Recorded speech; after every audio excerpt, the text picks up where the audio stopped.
Hello students, स्वागत है आप सभी का आपके अपने चैनल में। जैसा कि आपको पता है, हम आपका बैक टू बैक पूरा क्लासेस लेकर के आ रहे हैं। आप लोगों के बहुत सारे कमेंट्स आ रहे थे कि हाँ आपको पूरा सिलेबस चाहिए। तो first paper, second, third, fourth and fifth सभी पेपर्स के ऑलरेडी हमने सिलेबस दे रखे हैं एंड सभी पर ऑलरेडी लगभग 1 या 2 चैप्टर सभी के हो चुके हैं।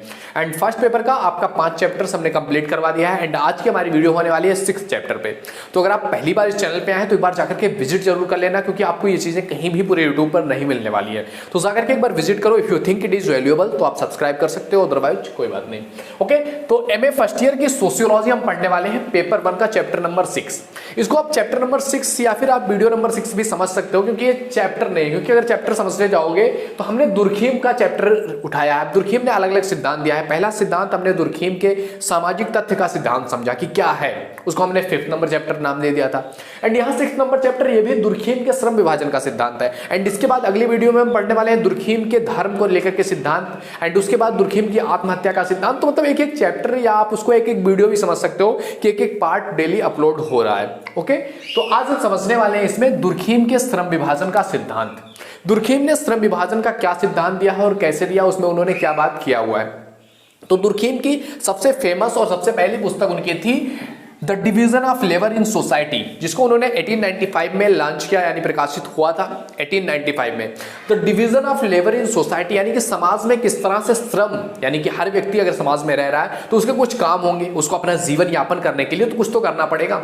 तो व्यक्ति का श्रम विभाजन मतलब वो कैसे कैसे अलग होगा, कैसे किसको क्या काम करना है, किसको कौन सा काम नहीं करना है, व्यक्ति कौन कौन से काम करता है, समाज में कैसे श्रम को विभाजित किया जाए ताकि सभी लोगों को अपनी कुछ रिस्पॉन्सिबिलिटी होती है। एक परिवार है, उसमें एक बच्चा है, उसकी भी कुछ रिस्पॉन्सिबिलिटी है, घर के बड़े हैं उनकी भी कुछ रिस्पॉन्सिबिलिटी है। मतलब हर एक फील्ड में आपकी कुछ ना कुछ रिस्पॉन्सिबिलिटी है। तो क्या रिस्पॉन्सिबिलिटी है, इसी के बारे में उन्होंने इस बुक में बात किया हुआ था, the division of labour in society. तो देखो, शुरुआत में अगर प्रारंभिक समय के बारे में बात किया जाए तो जो भी आपके काम थे वो आपके लिंग के आधार पर, आपके आकार के आधार पर, आपके जो है समाज के आधार पर उसको बांटा जाता था। जैसे कि अगर कोई स्त्री है तो उसके लिए क्या काम होगा, पुरुष के लिए क्या काम होगा, मतलब पूरी तरह से डिफाइन था कि ये काम करने हैं।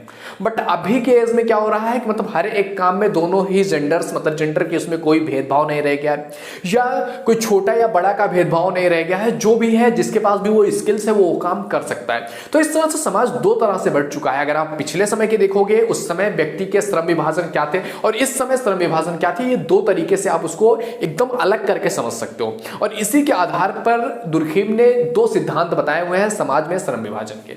उन दोनों सिद्धांतों में सबसे पहला सिद्धांत आता है आपका यांत्रिक एकता का सिद्धांत। अब इस सिद्धांत में इन्होंने क्या बताया हुआ है कि यांत्रिक एकता एक इस तरह से सिद्धांत है जिसमें समरूपता पाई जाती है काम में।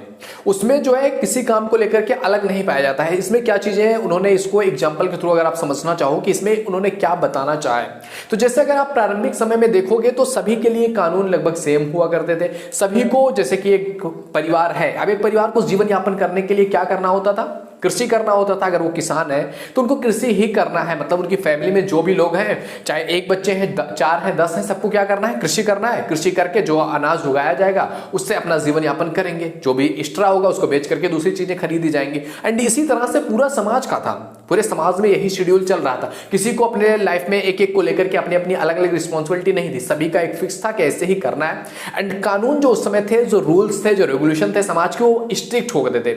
उनको दमनकारी समाज कहा जाता था कि उस समय जो भी चीजें हैं, समाज जैसा चल रहा है आपको वैसा ही करना होता था। अगर प्रारंभिक समय की बात करोगे, आप उससे अलग आ रहे हो तो आपके ऊपर बड़े लेवल पर एक्शन लिया जाता था, आपको समाज से बाहर कर दिया जाता था। मतलब एक डिफाइंड चीजें होती थी कि एक व्यक्ति है, एक समाज है, उसमें इस तरह के लोग रहते हैं, इस रिलीजन को मानते हैं, इस कास्ट के हैं, इस समाज के, तो उनको इस तरह से ये काम करना है। मतलब एक फिक्स्ड चीजें हुआ करती थी जिसको कहते थे यांत्रिक एकता।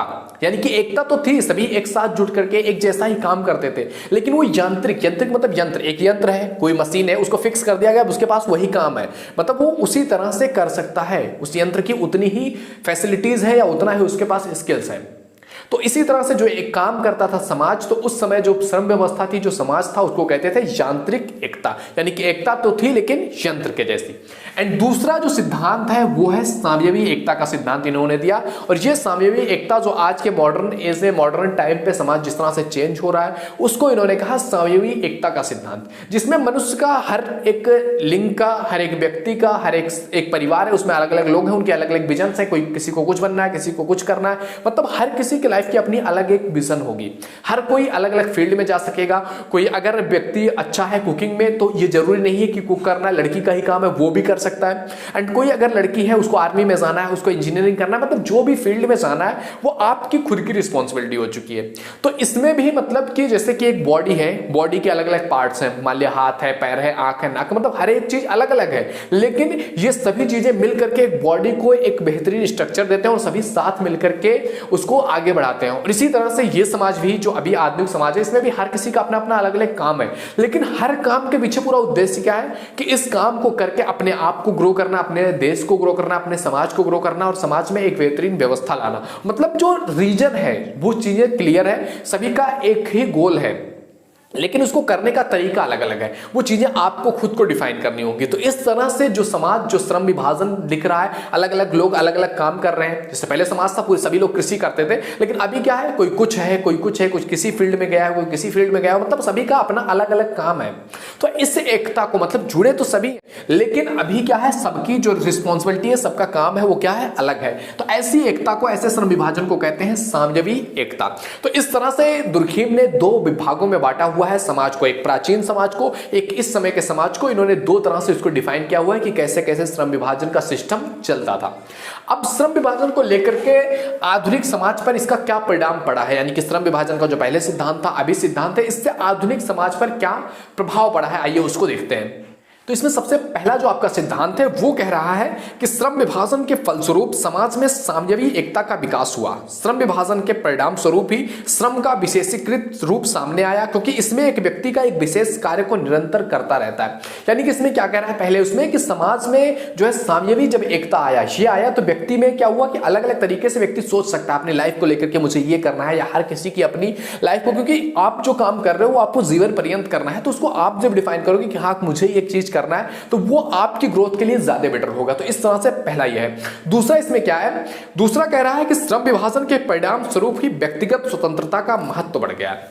यानी कि जो श्रम विभाजन आया हुआ है, साम्यवी एकता आया है, और इससे क्या हुआ कि व्यक्ति के व्यक्तिगत जो उसकी चॉइस है उसका महत्व बढ़ गया है कि अब व्यक्ति जो करना है वो अपने हिसाब से डिसाइड कर सकता है, या खुद जो करना चाहता है उसके हिसाब से काम कर सकेगा। इसका तीसरा इंपॉर्टेंट चीज क्या है, इसका तीसरा परिणाम क्या हुआ, वो है कि श्रम विभाजन ने समाज को अनेक व्यवसायिक समूहों में बांट दिया है।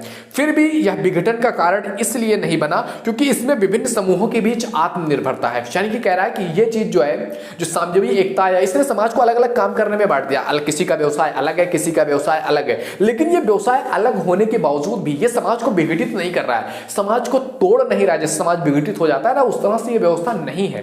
क्यों? क्योंकि इसमें जो है समाज को ग्रो करने का मौका दिया, समाज इससे ग्रो कर सकता है, अपने आप में एक अलग लेवल अचीव कर सकता है।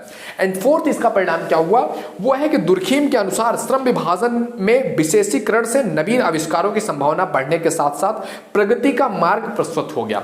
यानी कि इसमें कहना क्या चाहता है, जब नए नए चीजों की तरफ आदमी एक्सप्लोर करेगा, यानी कि व्यक्ति स्वतंत्र है कुछ भी करने के लिए, तो नई नई चीजें सामने आती हैं, अलग अलग फील्ड्स आते हैं जो आज से पहले शायद किसी ने कभी सोचा भी नहीं था कि इस तरह से भी कोई फील्ड होगा या कोई व्यवसाय होगा जहां लोग काम कर रहे होंगे, जहां लोग अपने लाइफ को ग्रो कर रहे होंगे, अपने देश को सपोर्ट कर रहे होंगे। किसी ने सोचा भी नहीं था, आज इतने सारे ऐसे काम है, किसी ने सोचा नहीं था कि इस तरह से ऑनलाइन चीजें हो रही होंगी, हर एक चीज पर व्यक्ति ऑनलाइन जा रहा होगा, उसको जो भी करना है वो घर बैठ करके काम कर सकेगा। फील्ड में क्या था कि हमें जाना है, कहीं पर काम करना है, कहीं पर मजदूरी करनी है, चाहे जहां भी जाकर के हमें ऑफिस में ये काम करना होगा, तभी हम कुछ कर सकते हैं लाइफ में। लेकिन जब से ये पेंडेमिक आया, उसने अलग अलग चीजें क्या हुआ, चेंज कर दिया। तो समाज कितनी तेजी से बदल रहा है, या उसके लिए अलग अलग अपॉर्चुनिटीज आ रही हैं, ये चीजें पहले संभव नहीं थी, जो कि साम्यवी एकता से ये चीजें आई हुई हैं। एंड फिफ्थ चीज अगर बात करें, फिफ्थ इंपॉर्टेंस इसकी, तो पांचवा है कि श्रम विभाजन समाज के विभिन्न सदस्यों को एक दूसरे पर निर्भर कर देता है, जिसमें व्यक्तिवाद की भावना नहीं पनपने देती है।